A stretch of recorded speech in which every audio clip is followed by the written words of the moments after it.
Morning. How are all the children of God? You believe that? Really believe that you're a child of God? So what does that mean for the rest of the day? It's an important question. There are all kinds of important questions like that. This morning, Jesus is going to ask an important question of one of his close friends. We're going to reflect back on what we looked at last week and try to figure out the answer that this close friend of Jesus actually found as his life went on. But we've been working our way through a series on shepherding, on the 23rd Psalm. The series is entitled "Because the Lord is My Shepherd," and this particular study this morning is part 4. Because the Lord is my shepherd, I comfort the sheep. I want to remind you again. I'm not going to ask for a show of hands, but eventually I will.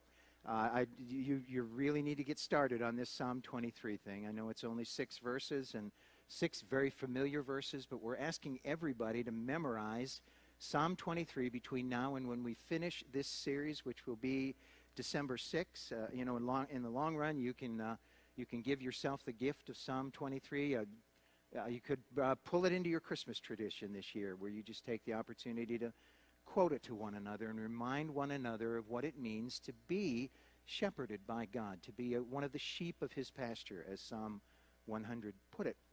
What we're trying to do is try to understand what each of these phrases in Psalm 23 means for us in our lives today, in terms of how God interacts with us in the midst of our mess, in the midst of our joys, in the midst of our sorrows, in the midst of the hiccups of life, how he interacts with us.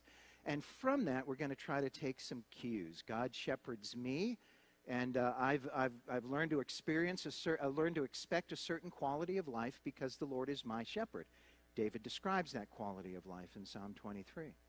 If I expect a certain quality of life as I'm shepherded by my shepherd, what can we say then about the people who are under our care, the sheep for whom we care in the course of a week, our children, our spouse, all of the people in our lives that look to us for guidance, look to us for leadership, ask us to make decisions on their behalf and interact with them when they're in pain, as they make their journey, especially if they're children, as they make their journey to becoming shepherds themselves, as they get married and grow, and now there will be sheep under their care, who, by the way, will be your grandchildren, because that's how it works. I talked to a lot of people who said if I knew how much fun having grandchildren would be, I would have just skipped right over having children and gone straight to that. And it just doesn't work like that.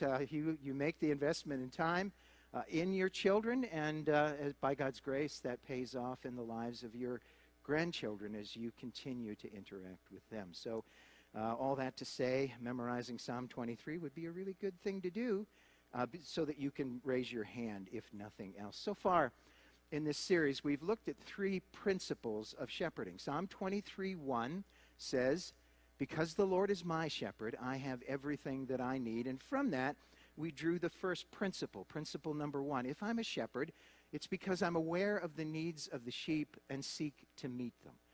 That's what God does for us. That's what God does for me. And so in turn, that's what I want to be able to pass along. Psalm 23:2 and 3 says, "He makes me lie down in green pastures.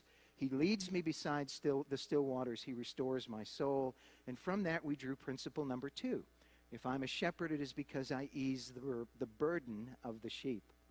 And the last of them we looked at last week, the last of the 3rd verse in Psalm 23 says, "He leads me in paths of righteousness for his name's sake."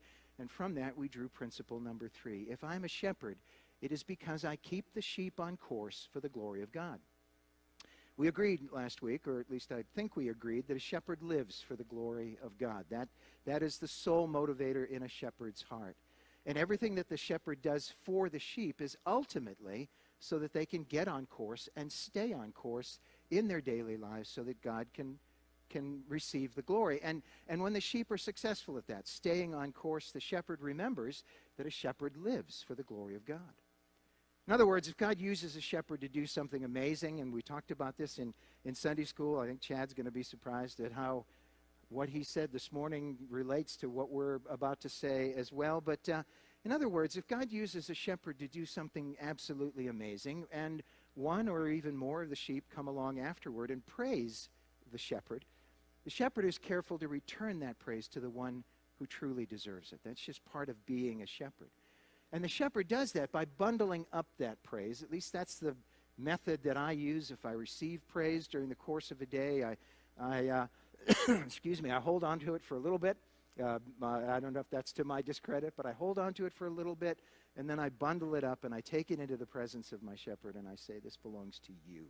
Because I know that everything that's true about me, everything that's good about me, everything that's real, everything that's righteous is the result of the work of your Spirit at home in my heart. And if I did something that was worthy of praise, then I'm going to bring that praise right back to you, because I know that you alone are worthy of praise in my life. You carry that praise bundle back to God. And we looked at that principle through the lens of the story of that night when Jesus called Peter to get out of the boat and walk on water. And I try to imagine those moments when, from Peter's perspective and the perspective of his buddies as they were sitting in the boat, who stayed behind in the boat and watched all of this go down. And I have to say this morning, if I had to choose this morning between scoring a touchdown in the Super Bowl or pitching a no-hitter in the World Series or walking on water where all of you could see it, I'd pick walking on water any day, because that's like a life skill. You know, you eventually get too old to score a touchdown in the Super Bowl, but I don't know if you're ever too old to walk on water. I mean, we use that phrase when somebody scores a touchdown in the Super Bowl. Sometimes we'll actually say it that way. The guy walked on water, for crying out loud. Did you see that miracle that unfolded? And now the Chiefs are going to... Well, anyway, I don't know how many of us can claim the kind of success that Peter experienced that night on the Sea of Galilee. He walked on water. And I can imagine his buddies sitting there in the boat when the moment came that they heard Peter say to Jesus, Lord, if that's you out there, then bid me come to you. Call me to come to you. I think they probably looked at Peter and said, dude, seriously? What are you... Listen to yourself. You realize what you're asking him for right now. Seriously? I think that they were shocked. But when he stepped out of the boat and stood on top of the water, they probably changed their tone. Dude, whoa, you know, we didn't know you had it in you. This is like way cool. Now I kind of wish that I wasn't sitting here in the boat and, you know, that I was out there instead of you. But then came that moment when he sank beneath the waves. And, dude, you know, I mean, are you okay? You're just, whoa, this has turned out badly. It would have been a roller coaster for Peter's buddies there in the boat, but nothing like the roller coaster ride that Peter himself went on that night. Remember, Peter walked on water and experienced a success beyond any kind of success he had ever experienced before or ever dreamed, and then he sank and experienced unparalleled failure and fear. And then Jesus reached down and pulled Peter back up onto the surface of the water, and at that moment, not drowning would have been a tremendous relief. So I was afraid, and now I'm relieved, but I'm still a little embarrassed, or maybe a lot. And then Jesus had this conversation with Peter about his faith and asked why Peter had chosen to doubt, why he had chosen not to trust in those few minutes. And if I'm Peter, I'm pretty ashamed at that moment that Jesus had to have that conversation with me, because that's not how I had that gamed out. Walking on water was going to be the thing in my life up to that point, and now it's turned into this. And then Jesus turns Peter around and walks him back toward the boat, and it would have been nice to be back at the boat, but the boat is where all my buddies are at that point, and I think they're sitting there shaking their heads and saying, dude, you know, that was just, what were you thinking? They're back to that, because that did not turn out the way we expected, and we're pretty sure it didn't turn out the way you expected either. So let's think about this for a moment. Peter cried out to Jesus. Those are the words that actually appear there in Matthew. Peter cried out to Jesus and pleaded to be saved from drowning after he's under the water. And this is what I want you to think about. When Jesus reached down his hand and grabbed Peter's hand, Peter could have pulled his hand away. I mean, instead of taking Jesus' hand, and said something like, Lord, that's not quite how I had this all gamed out. You know, I'm down here in the water, but when I said save me, I had something else in mind. When I asked you to save me, I kind of had in mind that you would just like do this magical levitate me thing, and I would rise to the surface of the water, and then you and I, we could just kind of walk to shore together. That's kind of how I had this sorted out. I wanted to be able to do this on my own. So rather than me taking the hand that you're offering, how about we just try that? Because I think that will work better in the long run for me and you, and then you taking my hand and pulling me back up would work. Because Jesus, look back, you see all the guys in the boat? They're watching me right now, they're evaluating me. They're thinking things about me right now. So I just kind of like, I just kind of like to magical levitate. How about it? And I know perhaps you're sitting there thinking, well, Peter never would have said anything like that, and maybe it's just me, but I need you to know that I might have said that. I might have said exactly that. I might have started bargaining with Jesus, because I do that all the time. When I'm in a difficult situation, I ask God to meet my need. Lord, save me from this. And then I tell him how I expect him to do that. This is how this is going to play out, God. This is what I want to see. I even tell God that I want to see a miracle, and I don't want any of that character development stuff, God. No. I want a miracle, not any character development. I don't want you to fix me. I want you to fix my problem. That's what I'm after here. That's why I'm talking to you about this. So any plans you might have had of doing something, in me, no. Let's just go settle for doing something through me, and that's the way. I don't want you to fix me. I just want you to fix my problem so that I can get back to doing the stuff that you have asked me to do. So because of my own messed up heart, I don't want to put that on you, but because of my own messed up heart, I can picture Peter telling Jesus what to do and then telling him how to do it, how it should go down. Because Peter had something good going on when he was walking on top of the water. And the other guys had to be impressed with Peter at that moment, that he had pulled that off. But then he sank, and all the other guys must have been saying to themselves, so he is just like the rest of us after all. He's just one of the guys. Nothing super about this fella at all. In other words, Peter would have gained credibility on top of the water, serious credibility, and he would have lost credibility as he sank beneath the waves. And let's be clear here. Peter walked on water, so his success meant something. But he also sank and cried out to be saved, and that meant something too. And I'm going to just go on record as saying this. In my book, Peter learned a far more valuable lesson through his sinking failure than he ever could have learned through his success at walking on water. Peter got back in that boat a richer man, not because he had walked on water, but because he had sunk beneath the waves and cried out to Jesus for help. And I'm just naive enough to believe that deeper lesson that came through failure was part of Jesus' plan all along. I believe that's why Jesus was so enthusiastic about having Peter come out of the boat to meet him. Jesus knew both things were going to happen, and I'll go so far as to say that Jesus engineered both so that Peter could learn the lesson that he had built into that moment. He invited him to join him outside of the boat because of what he was going to accomplish in Peter's life, not simply through. Think about the conversation that Jesus had with Peter after he sank. Jesus very simply said two things. He looked at him and he said, "Oh, Peter, your faith is so small." And then he asked the most poignant question perhaps in all of the New Testament. Why did you doubt? And I have to say this morning that I don't think that was a rhetorical question. It was a real question. In other words, Jesus didn't ask the "why did you doubt" question as a means of introducing a sermon point. That's not what he was doing. Because if that's what that was, then he would have preached a sermon to Peter right out there on the water. They'd had a really cool conversation. And this was not Jesus introducing a sermon point. Without forcing Peter to answer that awful question, Jesus turns him around and they walk together back to the boat. And they get into the boat again, and as soon as they're in the boat, the wind and the waves stop. Jesus asked Peter why he had doubted, and then he didn't wait for an answer. Because he expected Peter to ask that question of himself.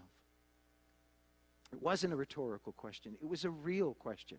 How did you get here, Peter? How did this moment overcome you? Why did you doubt? And let me say it again. I'm still young enough, even at my age, I'm still young enough and naive enough to believe that Jesus set the whole thing up and called Peter out of the boat so that Peter could have that experience that night of both walking on water and sinking beneath the waves. And I believe Jesus did all of that so he could ask this question of Peter.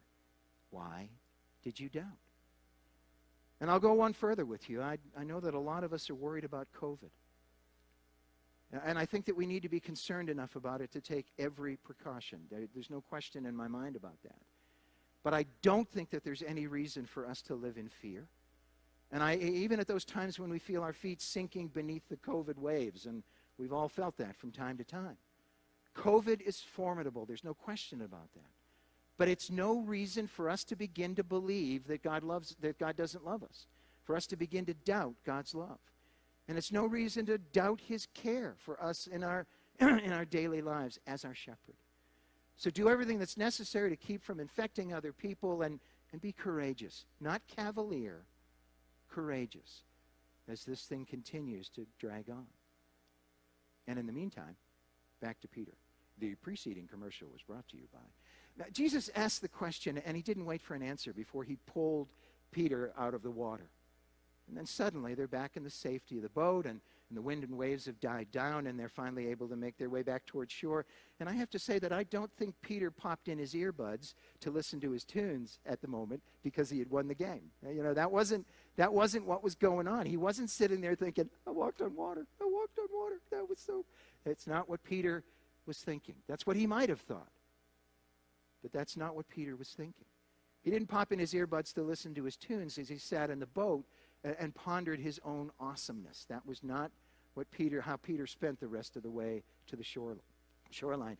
I think he sat there in the boat quietly and pondered that question that Jesus had asked him.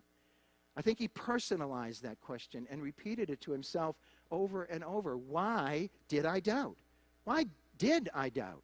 Why did I doubt? I think he turned that inside out and backwards and forwards in every way he could possibly imagine as he looked for an answer to that question. Why did I doubt? Given who Jesus is and given the moment that it was unfolding, why did I doubt?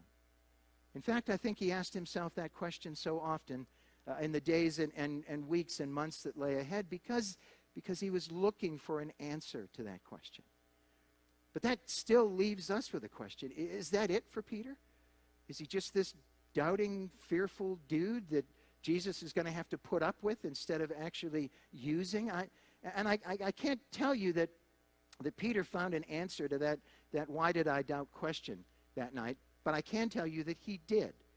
And what an answer it was. And I want to tell you that story this morning about when it becomes clear that Peter had gotten over his doubts about Jesus and who Jesus was and what Jesus meant.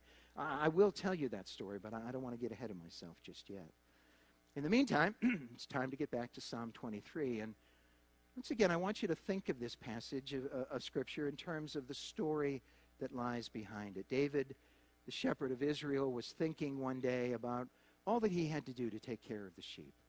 All the tending, all the feeding, all the taking care of parasites and illnesses, and it was all on him. And in his mind's eye, I believe he began to picture all that God did, all the things that God did in a day to take care of him as God shepherded David. And he took up his lyre and some parchment, and he wrote a poem that eventually became a song.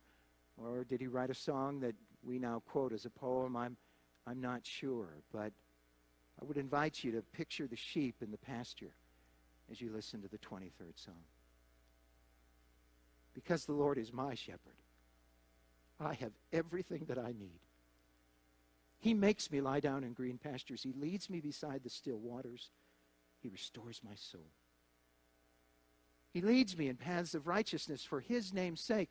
And even though I walk through the dark valley of the shadow of death, I will fear no evil, because you are with me.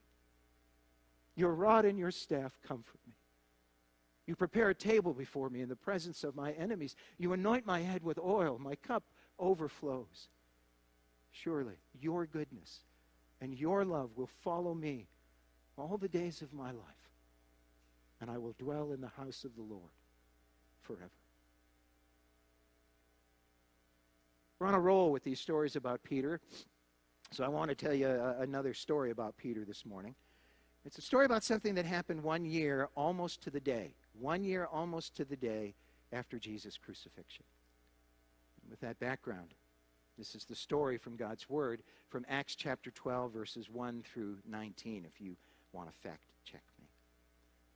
Herod was the king in Israel during this time, and he was a figurehead since the Roman Empire had long ago occupied the nation of Israel. But Herod did have some latitude in terms of the kind of power that he could exercise and the sort of things that he could do. One day, he gave orders to arrest some of the followers of Jesus, some of the apostles, and he had them put in jail to persecute them because of their choice to follow Jesus.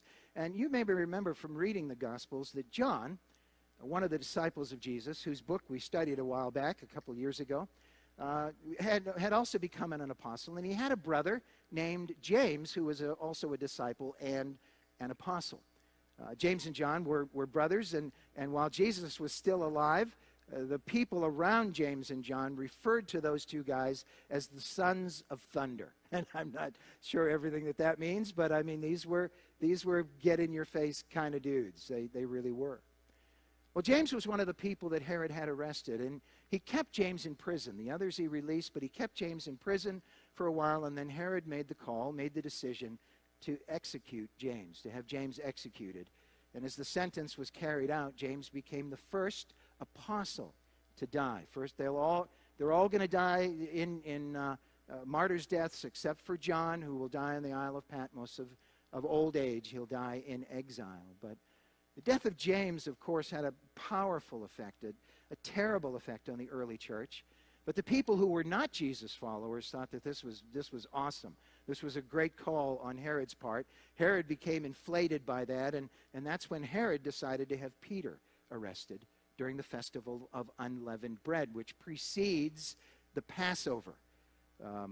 James has been executed during that stretch of time, precedes the Passover, and you'll remember that a year before at Passover was when Jesus was crucified. So a year has lapsed, during which Peter has seen Jesus crucified and James executed.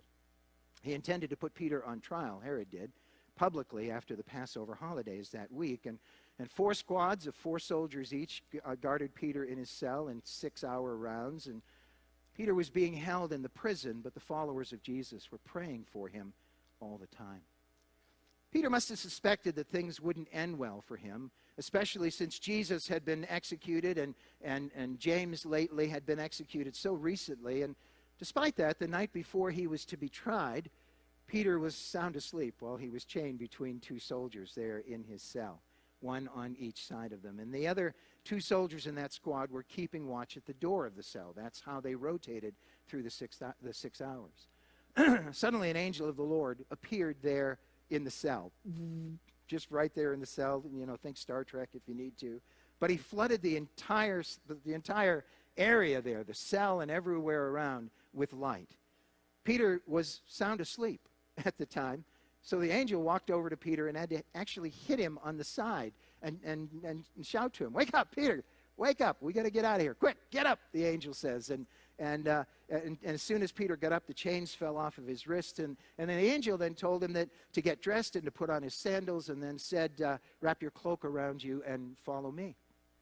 Peter got dressed and followed him, but really had no idea that it was all really happening. It's a really kind of a cool part of the story. He actually thought he was seeing a vision, or I don't know, maybe dreaming or something. And so he follows the angel out the door, and Peter and the angel pass the first and second guards, and then they come to the iron gate that, as they're out of the prison, they come to the iron gate that leads into the city, and the gate just opened by itself as they approached it, and they went through it, and they walked along the length of one street, and the angel suddenly disappeared, just as suddenly as he had appeared only moments before. And there's more to this story, so you should go and look at it, but time demands that I say that.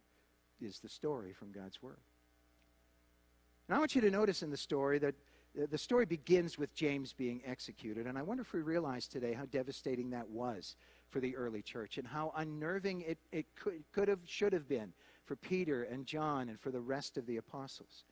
You probably know that Peter, James, and John were Jesus' closest friends, and they three formed the core of the leadership of the church in the book of Acts. And this story that I told you begins with the execution of James. So it seems right away that no one is safe.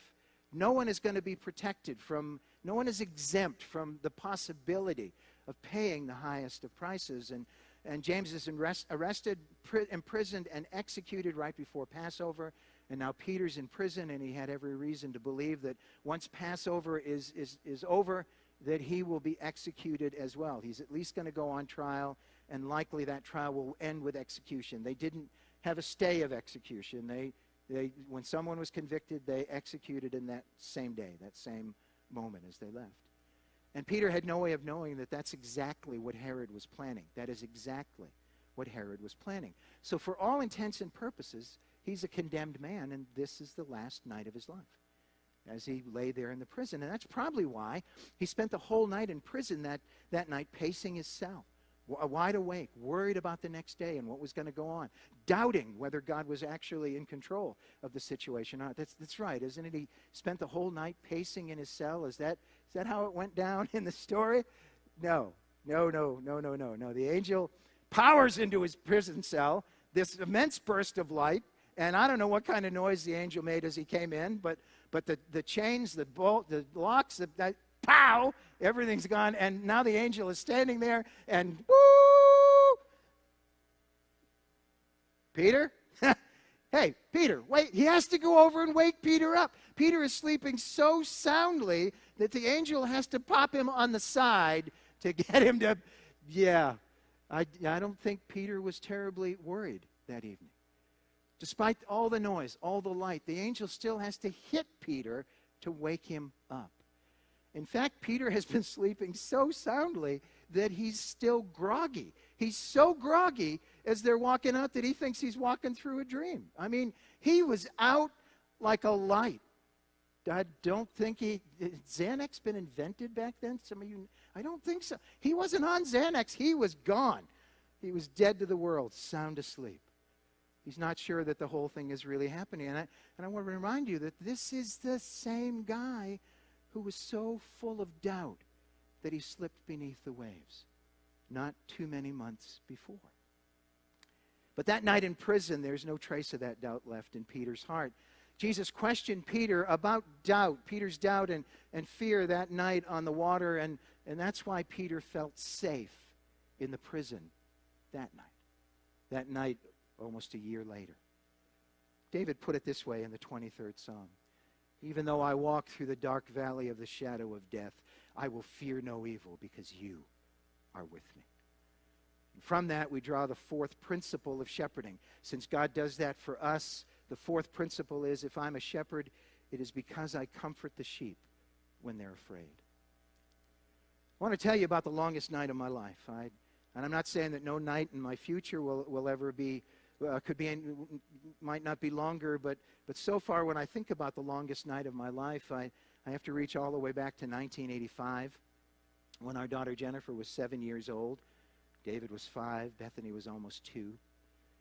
That was the year that I spent a long night standing between 2 hospital beds. Jennifer, our oldest daughter, was lying on one, and David was lying on the other.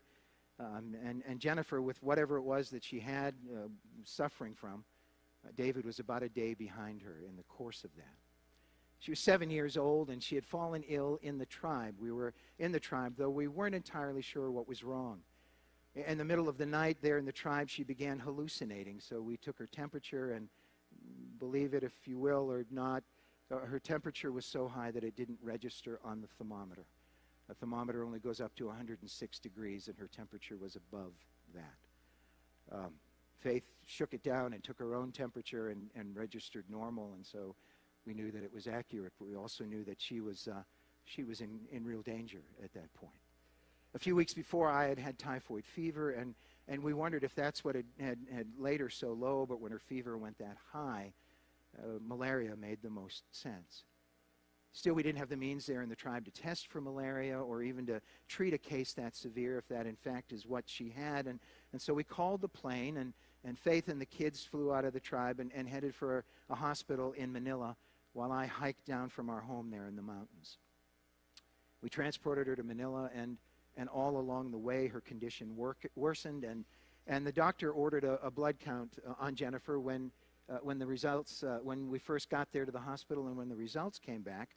Her hemoglobin, which is normally 12.5 to 14 in that range, but Jennifer's hemoglobin was 8 when we arrived at the hospital, so it was considerably below normal. 2 hours later, they did the test again, and her blood count was 7.2, and an hour after that, it had dropped to 6. Something was destroying her blood. We didn't know what. I called a doctor friend of mine and told him what was happening, and I asked him if how low her blood count could go before it became life-threatening, before it became truly dangerous. And he told me as quickly as her blood is being destroyed, anything below 5 could be fatal. An hour later, they tested again, and it was 5.2. It got to the place where when she sat up, she couldn't see. And when she tried to stand at all, she would just pass out. She was gone. Gotten to the place where well, I have to admit, I was afraid at that point. Bethany was just a baby at that time, and she was exhausted, so I stayed at the hospital that night with Jennifer and David as Faith took Bethany back to the guest house and tried to get some sleep. Well, I'm not sure how much Faith slept that night either. Shortly after they left, the nurse came in again to draw blood, and when the results came back, they told me that Jennifer's blood count was 3.6, well below the danger zone. I stood between their beds, those two beds, and I prayed like I'd never prayed before. I'm not sure that I ever prayed before that night, as I begged with God for the life of my kids. I asked God for a miracle in whatever it was that was going on.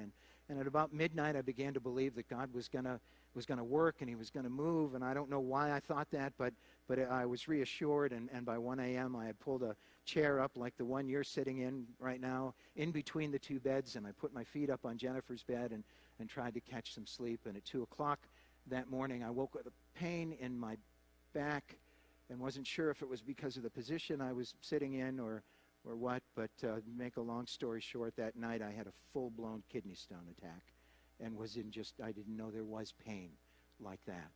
And so I called Faith on the phone, and I asked her to come back from the guest house because I couldn't sit with the kids anymore. I couldn't sit between their beds, and all of this when my daughter is near death and my son appeared to be just a day or so behind her. Faith came in and relieved me so that I could go down to the emergency room and get the medication that they were recommending. And when Faith arrived, I could see that she was in as much pain as I was. And I tried to help, but nothing came to mind other than, if my doctrine would let me believe it, it just feels to me like God has abandoned us here in this place. And we agreed together that God hadn't abandoned us. We know that he didn't do things like that. We fell into one another's arms and cried. We met with a doctor after the sun came up, and he gave us some hope that he knew what to do. He wanted to give her 2 units of blood and treat for malaria, even though we couldn't get a malarial smear to come up positive. We weren't sure that she actually had malaria, but he believed that would help. And we agreed, and he spent the next few minutes giving instructions to interns and doctors and nurses that were standing around us in that conference room as Jennifer was so near death. And then he leaned in after they were all gone and said to Faith and me, "Don't worry, we'll figure this out." That was what he said.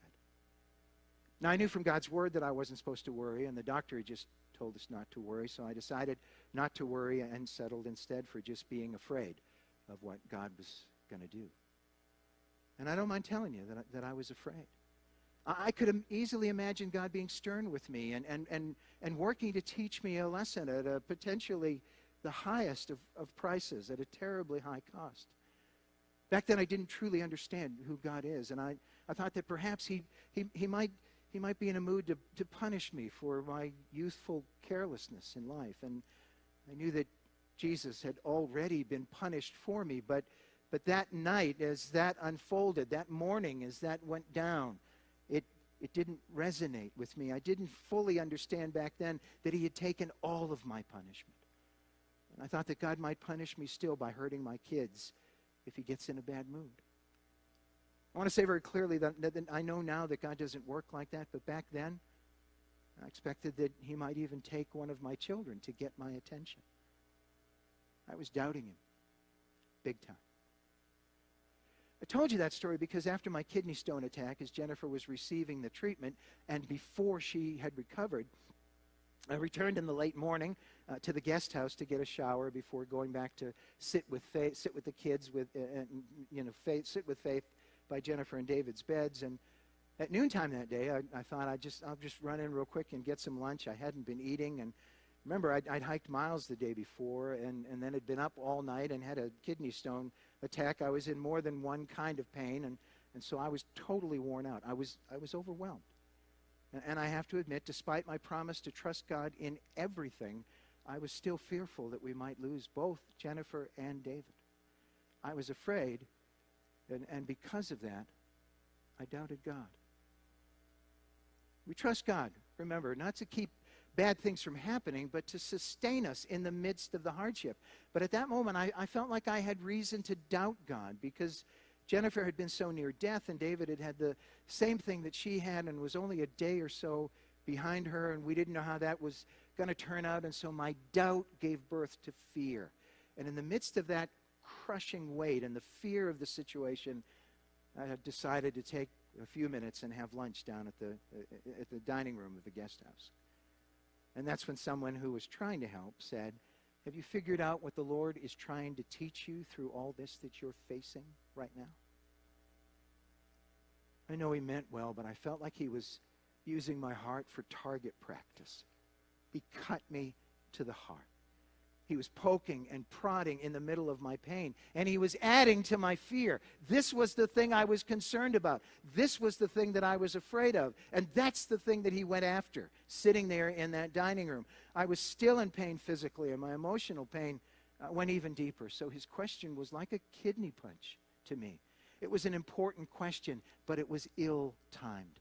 And so I resented the intrusion. And I think that it would have been better if he had waited until after the crisis to ask me that question. Because he didn't take the time to make himself aware of my needs, but he did take the time to guess at my needs and how I was feeling, and then he attempted to meet those needs that he assumed I had. And in that process, he did nothing to ease the pain. He did nothing to ease the fear that I was carrying that day. Still, I have to admit that as a young man, I looked ahead and feared what God would do. And now as an old man, listen to me, I can look back and tell you without any hesitation that Faith and I have never walked alone. Never. In the course of our lifetime, in the course of serving him, in the course of the fear, in the course of the heartache, we have never walked alone. Difficult and even tragic things happen and will continue to happen. But I can tell you that God has been in complete control in every situation we have ever faced. And if I had it to do over, I'd continue to look back and see God's goodness in retrospect. But then I would apply that looking back knowledge and see God in real time today and believe, trust that he was going to keep his promises just like he always has. I'd look ahead with that confidence. I would have spent less time worrying and more time trusting so that I could say that I know he always leads me along right paths. That's been our experience. And even when that path passes through the valley of the shadow of death, I will not fear because you are with me. That's the way David phrases it. He's my shepherd. And if you're a follower of Jesus, then he's your shepherd too. And that means that we don't have to be fearful of what he's going to do. We just have to remember that he always does what's best. You see, I can't offer hope to other people when I'm choosing to live without hope myself. That's not how it works. And in the spirit of picking up where I left off, I can tell you that the treatment worked. Many of you know Jennifer, and you can attest that she has survived. And in fact, 8 hours after they started the treatment and administered the 2 units of blood, She was sitting up in her hospital bed and eating supper, and I don't want to beat a dead horse, but I was afraid for Jennifer and David, needlessly afraid for Jennifer and David. I was afraid that God was vindictive and that his love, I was afraid that his love was no better than mine. I was afraid as I sat there at lunch that day. And for some reason, my friend was more focused on the lesson that I needed to learn than he was on comforting me in the midst of my pain, in the midst of my fear. Instead, he confronted me. If you can see now, and if you can see now how he should have comforted me instead of confronting me, then we're ready to move on to the next principle of shepherding. David says, Psalm 23 says, even though I walk through the dark valley of the shadow of death, I will fear no evil, for you are with me. And I want to remind you here that David knew that his shepherd would be there for him, no matter how frightening things became. David knew that his shepherd would always be there for him, no matter how dark, no matter what circumstances overshadowed him. And as I mentioned earlier from that, we draw principle 4. If I'm a shepherd, it's because I comfort the sheep when they're afraid, just as God comforts me when I'm afraid. Again, I don't pretend to understand livestock, but I know that sometimes sheep are frightened. And I admit that when we bring that over into the church world, it doesn't sound very spiritual, does it? It doesn't sound very mature of us. But when I was little, just 5 years old or so, we lived at 10 Bailey Road in Tewksbury, Massachusetts. It was a nice house, but there was one thing that caused me no end of grief in that house. The switch for the basement light was a pull chain at the bottom of the basement stairs. Now, that may not mean much to you, but that was outrageous for a 5-year-old. Because that's the worst place you can put the switch for a basement light, right there at the stinking bottom of the stairs. Having the switch down there meant that you had to walk all the way to the very bottom of the stairs before you could turn on the light. Walk down into the darkness so that you could feel around for that light chain to pull it. But that was at least doable because you could face the darkness. You could look into the darkness as you felt around for the chain. And I would turn the light on as a child and do or get whatever my mom had sent me down there to do or get. And it was always my mom, like she didn't care about my life at all. And the problem was that you had to turn around and point your back at the darkness as you turned the light switch off and then made it up the stairs. That meant turning your back to the darkness. And that basement, it was chock full of monsters and dinosaurs in every crevice, and they always hid when the light was on, and my parents were down there. I knew better. I knew they were there. I just knew they were there. And so, I would stand there and just kind of hold my breath as I pulled that switch and then head up the stairs, which I typically did in a single bound. Superman had nothing on me back in those days. And I know all of you adults are going to say that there were no monsters or dinosaurs down in that basement, and I believe you now. But there's no way you could have convinced me as a kid. I'm not falling for that. All adults say that, and I know it's not true. And that's because, hear me, that's because my fears were real, even if the things that I feared were not. My fears were real, even if the things that I feared were not. All that to say that we do nothing for the sheep when we dismiss their fear. And it doesn't matter how many times you say, oh, come on, you don't have to be afraid of that. Matthew 10:29 and 31 says, are not 2 sparrows sold for a penny? Yet not one of them will fall to the ground apart from the will, not the knowledge, the will of your Father. Not one of them will fall to the ground apart from the will of your Father. So don't be afraid. You are worth more than many sparrows. Do you know in part what those verses mean? Those mean that Jesus recognized that fear is a real part of being human. A real part. He didn't dismiss our fears. He simply reminded us who we are. We are children of the living King. We are sons and daughters of Almighty God. But what does that really mean? Does it mean that we'll never be in danger? It doesn't mean that at all, does it? It doesn't mean that at all. He could do that, but he never chooses to do that. During part of our time when we were living among the Bukalot again, and we lived in a village called Lipuga, and many of you have been there in Lipuga, so you would recognize where it is, what I'm talking about. But it was a 2-day walk from the lowlands back then, or a 25-minute ride in the Mission Plain. And so we often, as much as we were able, chose to take the mission plane. We flew. And there came a time when I needed to be in Manila for meetings, and so we arranged for the plane to come in and pick us up, pick up our family, and the plane arrived right on schedule. It was a Helio Courier, very like that one right there. And Martin Burnham actually flew the plane in. He was our pilot during that time. That's Gracia Burnham's husband. And he did a perfect landing on that 700-foot-long airstrip and then spun the plane around. And as he spun the plane around, there's a huge gust of wind that nearly picked up the tail from behind. Right after he got the plane spun around, it blew the wrong way down the airstrip. For the most part, the air was calm, but there were these gusts, and they were unpredictable, and they were all coming from the back of the plane, hitting the plane in the back, which meant that we would have no lift as we made our way down the airstrip. You can take off into a pretty good wind, a good headwind, but a tailwind, and it was a one-way strip, so there really weren't options. Sat in the plane all that day as one gust after another blew through, and we finally just had to call it quits and go back to the house and spend the night there. And the next morning we're back at the airstrip at first light, and the battery had run down for the plane, and so Martin got in and did the things that he needed to do, and then asked me to prop it, that thing that they do with the and then you get out of the way. I learned that lesson. And then the engine started when we propped the plane, and we waited for the gusts to stop, but they wouldn't.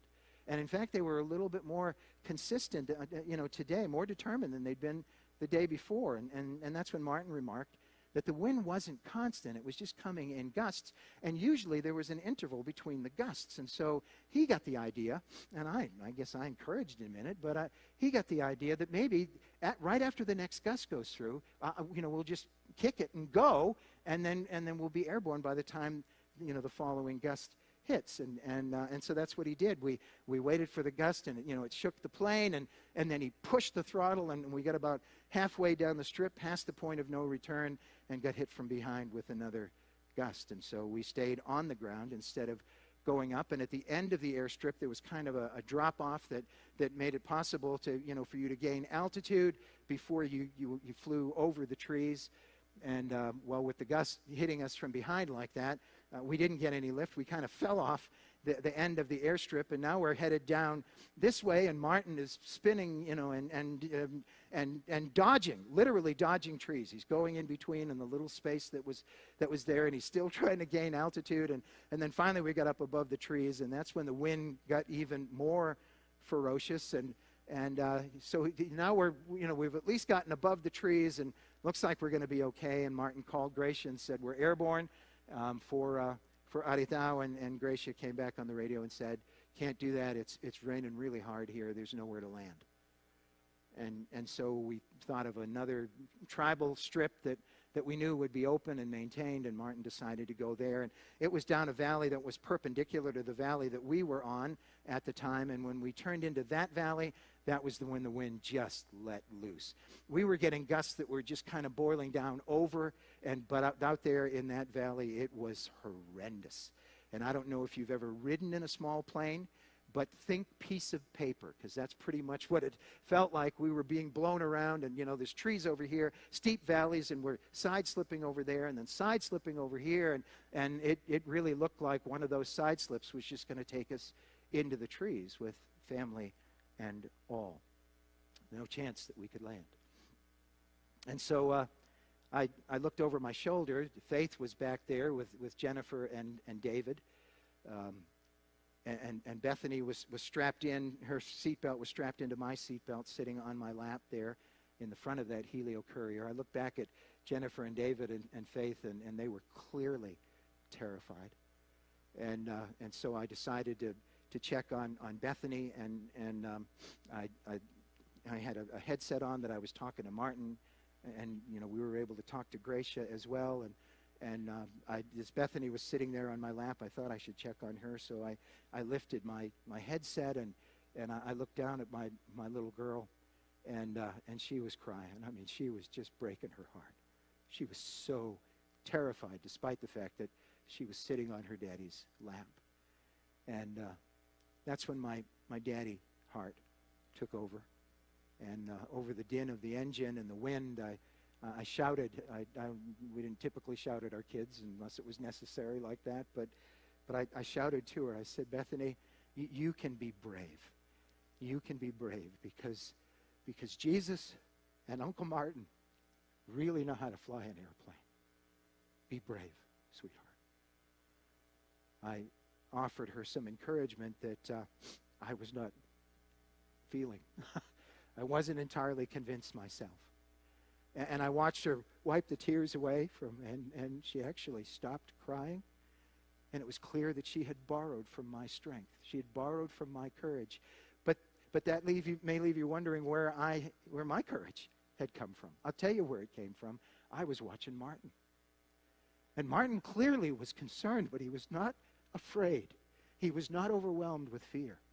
And that's where my strength came from. I borrowed it from Martin. We're still being blown all over the place, and the next airstrip was still miles away. But as I flew, I became aware of a little noise somewhere in the plane. I wasn't sure where it was coming from. And when I leaned over, it was coming from Bethany. It looked like she was saying something. I couldn't figure out what she was saying. I thought maybe she was talking to me, and so I slipped off my headphones again, and I leaned in to hear her, and she was singing. Sino'y namayan mabangka, Sino'y namayan mabangka, Sino'y namayan mabangka, intonoson matiyo. She was singing a song in Buchalod about how God took care of Noah and his family in the ark during the flood. She was singing. Her heart had revived. And now suddenly it had come full circle. Because the courage that my little girl was showing in trusting God in that moment came back to me. I had loaned it to her for a little while, and it came back to me. She was strengthening me in my resolve to trust Christ no matter what was happening. And that makes me want to ask you this question this morning. 2 more minutes to go. When you're in a dangerous and frightening situation, is there enough of a supply of confidence in God in your heart to make it possible for other people to borrow from you? I heard a story a while back about a daddy whose little girl was called out to him at 3 o'clock in the morning, the middle of the night, to say that she was afraid of the dark. And I'm not going to ask for a show of hands how many of us may have done that when we were little or had that experience when we were younger. But he didn't really want to get out of bed at 3 o'clock in the morning and go talk to her. And so he did the next best thing. He called out to her through the darkness, Jesus is there with you, he said, so you don't need to be afraid. And her tiny voice called back, I know that Jesus is here with me, but right now I need someone with skin on. Sometimes the sheep just need someone with skin on. Someone who can physically represent Jesus to them. Physically represent Christ to them. And that need's not limited to little ones. We all face it from time to time. Trust me.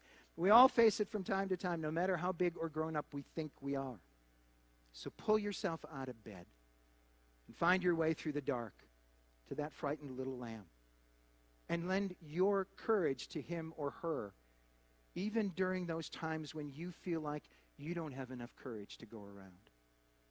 And think about this. You never know when you may need to borrow courage from someone else.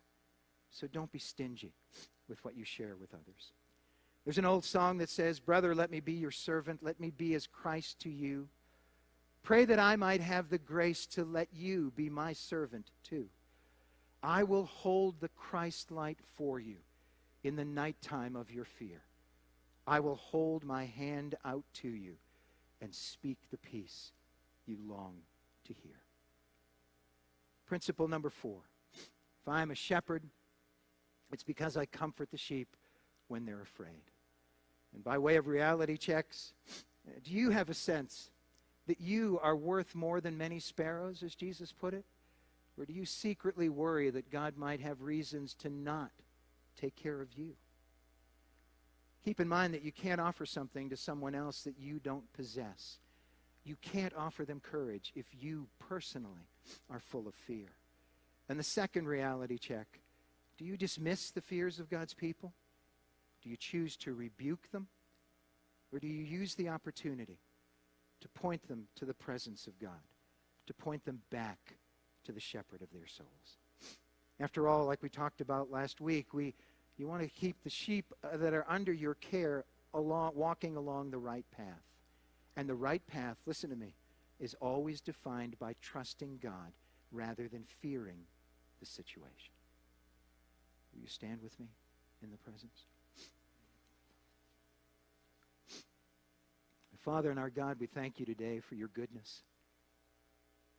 Thank you for the humor in the way you remind us of events that passed, events that weren't funny at the time, until we look back and see your hand and see where you showed up and we see your face.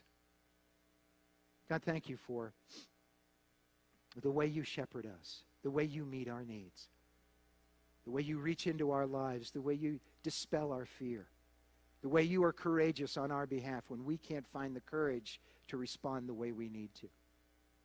Thank you for the privilege we have of passing that along. Because the Lord is my shepherd, I have everything that I need. He makes me lie down in green pastures. He leads me beside the still waters. He restores my soul. He leads me in paths of righteousness for his name's sake. And even though I walk through the dark valley of the shadow of death, I will fear no evil, because you are with me.